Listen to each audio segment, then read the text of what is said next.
Hi, I'm Robert Oakes, author of the new book Ghosts of the Berkshires. For the last decade, I have led ghost tours at the Mount in Lenox, Massachusetts, and in that time, I have become well acquainted with its ghosts. Writing this book introduced me to the resident spirits of a number of other Berkshire houses, including those believed to haunt Ventfort Hall, an impressive brick brownstone mansion situated just up the road from the Mount. Ventfort Hall was built in 1893 by George Morgan and his wife Sarah, sister of well-known financier J.P. Morgan.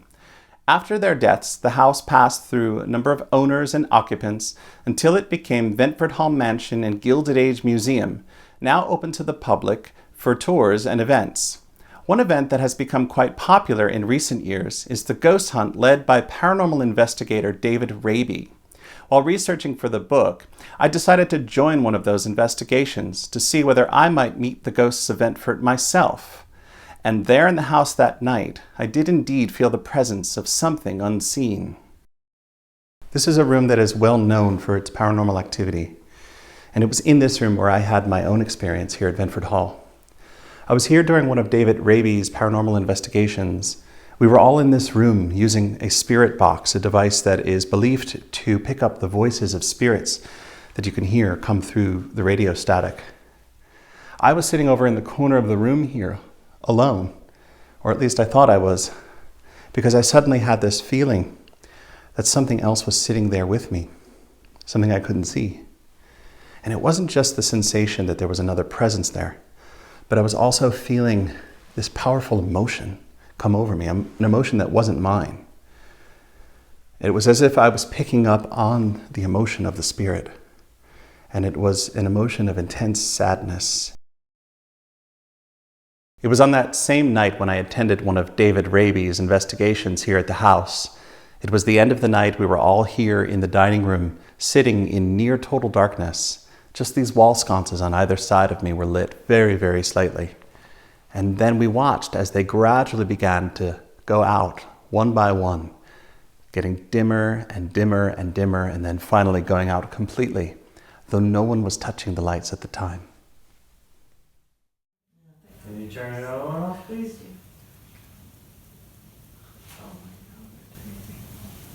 There it goes. Oh, there, wow. Wow.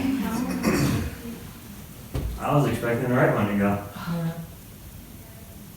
Thank you. Can you do the right one too? That is so cool. There goes yours. Thank you.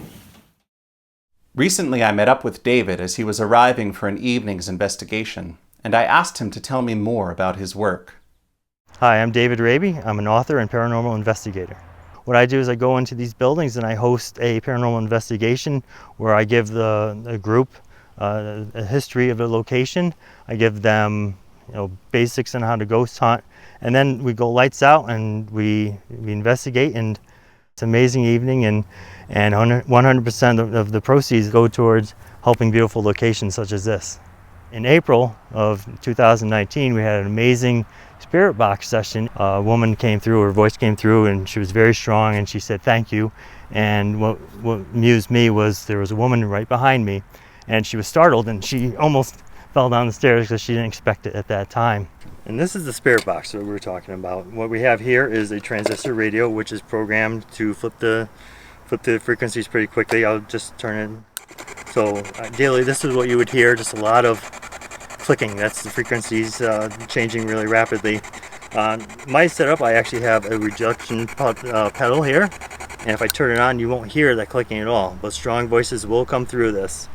And this is actually Faraday cage as well, and this blocks any of radio transmissions, broadcast signals coming through. So when this device is shut, ideally the only responses you get back are typically from the spirits.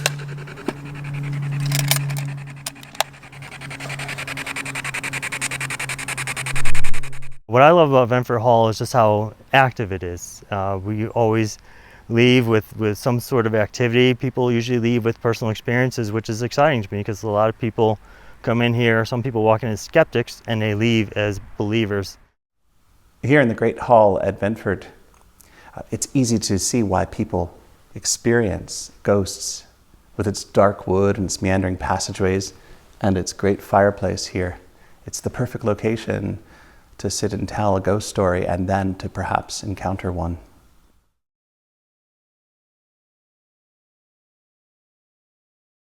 It's one thing to report on the paranormal experiences of others, but when you encounter something strange, it immerses you much more profoundly.